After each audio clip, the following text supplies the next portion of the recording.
Hey, what's going on everyone? Today we're going to check out the Redondo Beach Artificial Reef out of King Harbor. Typically when you hear the term artificial reef, it means that they've purposely sank some refuse like pilings and cement blocks. So let's take a look.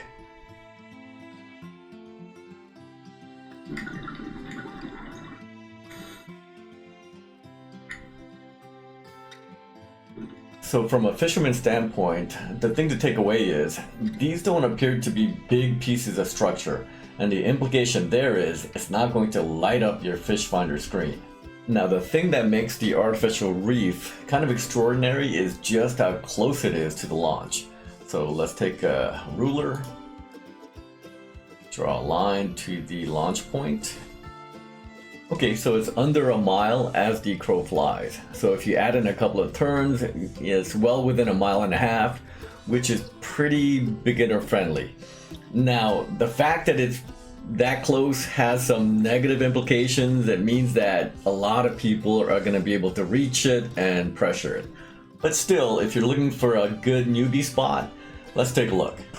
Okay, we are off and running. We got Cheeto, YouTube buddy, riding the 2019 brand new Outback, sweet ride. We got L Train and we got Mike.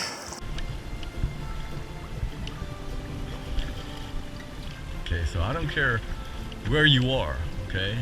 If you're on the football team or you just joined the frat or you moved into the neighborhood, there's gonna be something like this going on. You know what I'm saying? Now, I'm not condoning this bully behavior, okay? It's not cool and it's not funny. Who are we kidding? When done by a trained professional, it can be fun and it can be funny. Okay, gotta be stealthy. Stealthy. Nice. That doesn't look like a mackerel. Yep, that is a sandy. Okay, good start. So Mike picked that fish up from there. So, and we're right outside the harbor. So as I mentioned, less than a mile away from the harbor. Seeing stuff on the bottom here, probably ocean whitefish. But anyways, yeah, not very deep. Looks like in about 60, 70 feet of water. So the drops should not take very long. So if it turns out that this spot has fish, I think it'd be a good venue for newbies. So Redondo Beach Artificial Reef is similar to the MDR, Marina Del Rey Artificial Reef, in that it's not just one spot. It's a collection of places where they've dumped, again, like refuse, pilings, things of that nature. So every one of these little dots could hold fish. And not every one of those dots is going to be as good as maybe another one. So Cheeto being brand new, we want to try our best to put them on fish. So if I see something interesting on the sonar, what I'll do is I'll drop this guy down like so and have him fish over that. So anyways, that's the game plan. Drop down the marker buoy and then have the people try to catch fish underneath it. So Cheeto has the Lowrance TI7, nice unit. So he's marking some bait. We're gonna try a drop and see what turns up. Oh yeah, right here. Big bait ball, right? Big bait ball. So here's my interpretation of a bait ball. This solid red cloud here, I believe are small bait fish like sardines. And then these little satellite squiggly lines, I think those are mackerel that are feeding on the smaller sardines. But that's my interpretation. Yep, and there you go. Candy bar size Mackie, perfect. And these very, very faint streaks, these vertical streaks, might be very light kelp.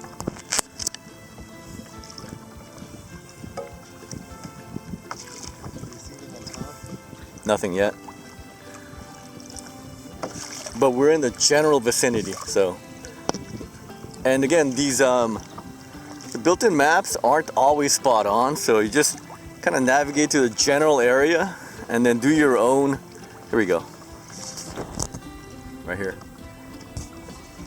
So it could be the case where it's not like MDR where you have huge, structures. It could be very subtle. Yeah, so Redondo Beach Artificial Reef is very subtle. So this thin layer here you're looking at on the Fishfinder screen could be this. Again, this isn't like huge structure. I'm gonna drop that and check it out. Okay, we got Cheeto on his first fish. Skunk is off the boat. Little whitefish. Again, not big, but still fun. Nice. So when we hit the reef, the first thing I like to do it, and I'm not saying it's the right way, is to drop down a, kind of a biggish jig to get after the bigger fish or the more aggressive fish. And if that doesn't work, then I might resort to bait. And if the fish are being finicky, I'll put some of this on there. This is I call it the Love Potion number 9. It's half soy sauce and half dough and heat estrus scent. No, I'm just kidding. This is Procure Sardine.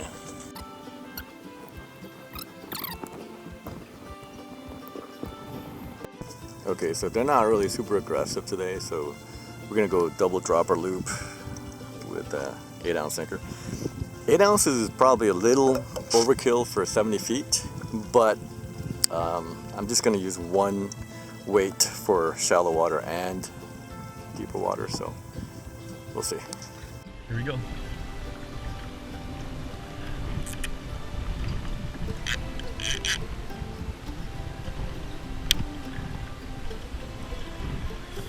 Today the wind is blowing out of the northwest, so again, put the nose of the kayak into the wind and maintain steady.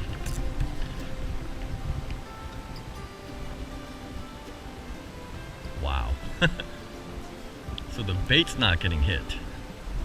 Oh, these are little fish. You see the little tap tap tap tap?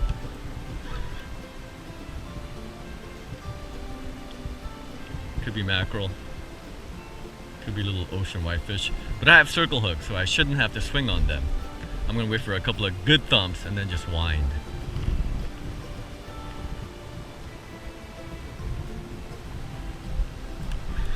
So here we go. So this is the little fish. Notice that with a circle hook, I didn't have to wind on or swing on him, right? So this is a little fish. I feel a significant couple of thumps and I just start winding slowly. He might have gotten off. Okay, so as we suspected, ocean whitefish, and the circle hook did its job.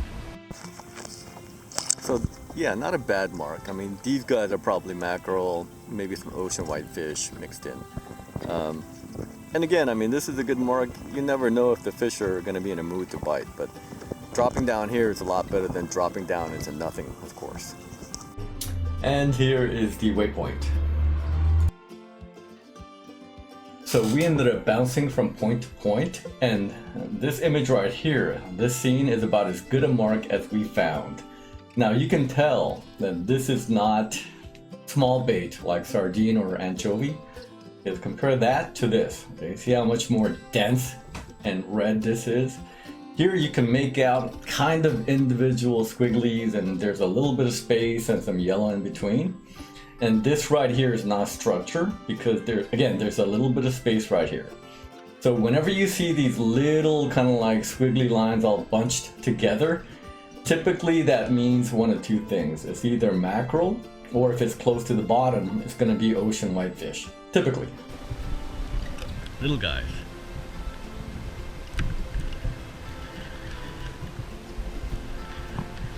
Okay. Again, no swinging, just casual winding.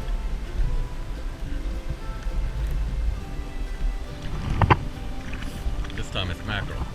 So if your aim is to catch something other than mackerel, like sand bass or ocean whitefish, put something heavy on, like 8 ounce, and don't dilly-dally. Send it right down to the bottom. If you send it down too slowly, the max will pick it up on the way down.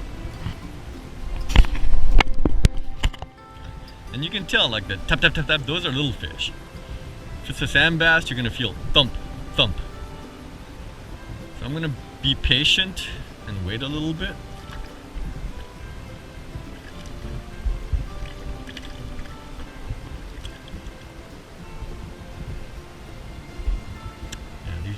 fish. Yeah, he's already on here.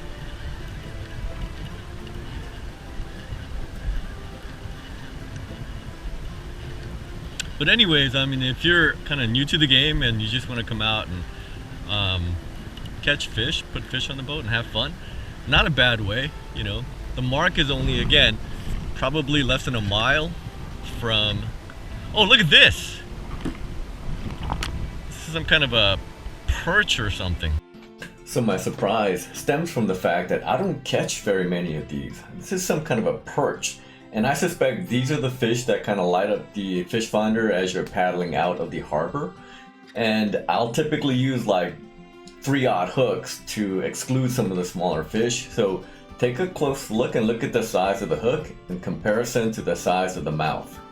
But if your intent is to come out here and just catch fish, or maybe you're with a kid and you want them to see action, then you might want to try maybe like a 1/0 circle hook. So if you're not familiar with circle hooks, let me kind of quickly explain how they work. On the left hand side here, you have your traditional J hook, the kind of hook where you have to swing to set the hook. And then here you have a circle hook. So you'll notice how the point of the hook kind of circles back into itself. Okay, so we're going to pretend that this is a fish's mouth here, and then this is his gullet, okay, leading to his stomach. So with a J hook, okay, you have to swing to set the hook.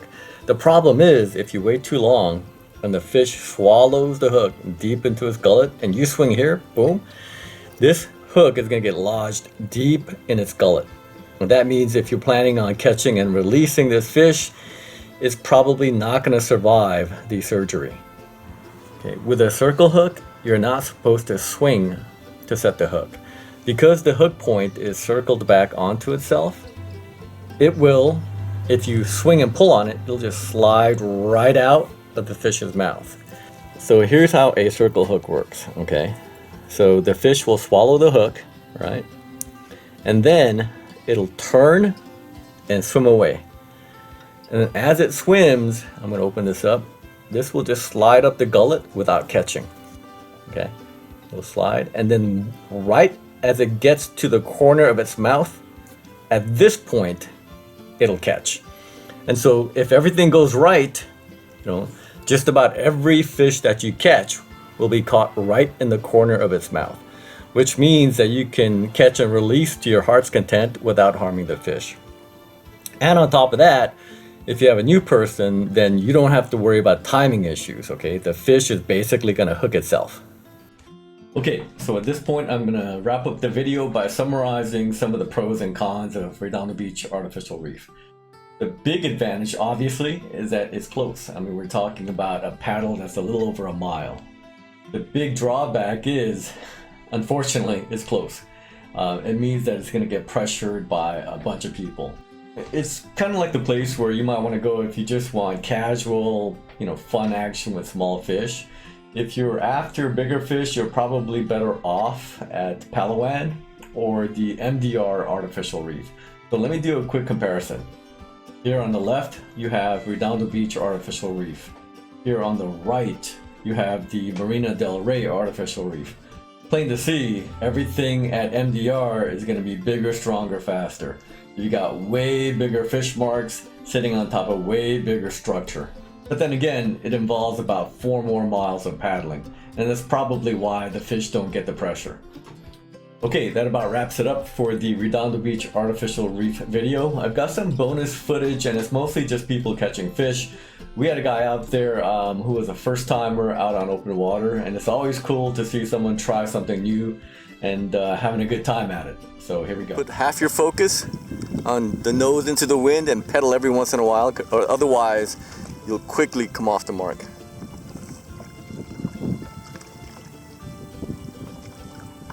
Go on.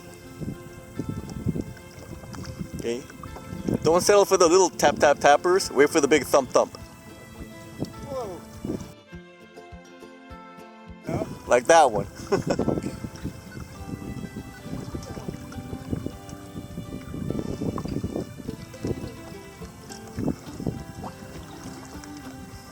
Looks like a pretty good one.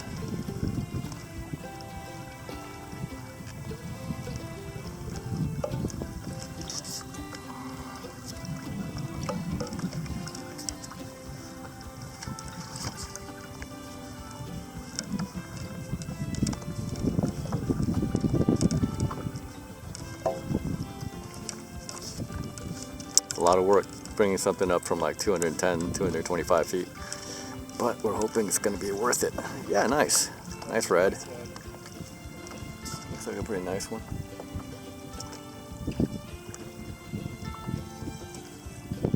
Oh, is that taking drag? Wow. Yeah. It's a decent fish for sure. Okay, thank you for dropping by. If you're in the mood, hit the subscribe and like buttons. Otherwise, get out there, have fun, be safe, and we will see you soon. Bye for now.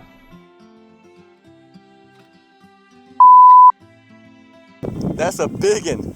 That is a big red.